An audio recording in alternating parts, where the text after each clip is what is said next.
மனம் திரும்புங்கள், பரலோக ராஜ்யம் சமீபமாக இருக்குது. இந்த நாள் இந்த சத்தியத்தை கேட்கிறவர்கள் மனம் திரும்பணும். என் இருதயத்தில் தான் இன்னைக்கு யோசிச்சு வச்சேன், இதை விட்டுதேன், என் இயேசுவுக்கு தான் முதலிடம், என் கிரியையினால என் சொந்த பந்தத்துக்கு முன்னாடி என் ஆண்டவருக்கு சாட்சியா நிற்பேன்னு ஒப்பு கொடுத்து இன்னைக்கு நான் அந்த பழைய கிரியைகளாம் விட்டுதான் ஆண்டவரேன்னு மனம் திரும்புகிறவர்களுக்கு தான் இன்றைக்கு ரட்சிப்பு. இன்றைக்கே அவர் உங்களை அழைக்கிறவராக இருப்பார்.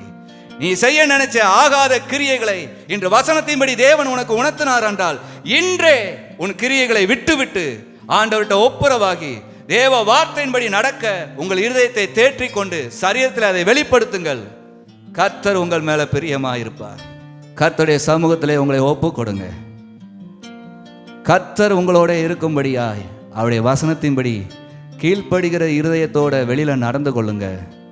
உங்களுடைய கிரியைகள் தேவனுக்கு பிரியமா இருக்கும்போது கர்த்தர் தாம் அழைத்த சொன்ன வார்த்தையின்படியே உங்களை அந்த நித்திய ராஜ்யத்தில் சேர்த்துக் கொள்வார்.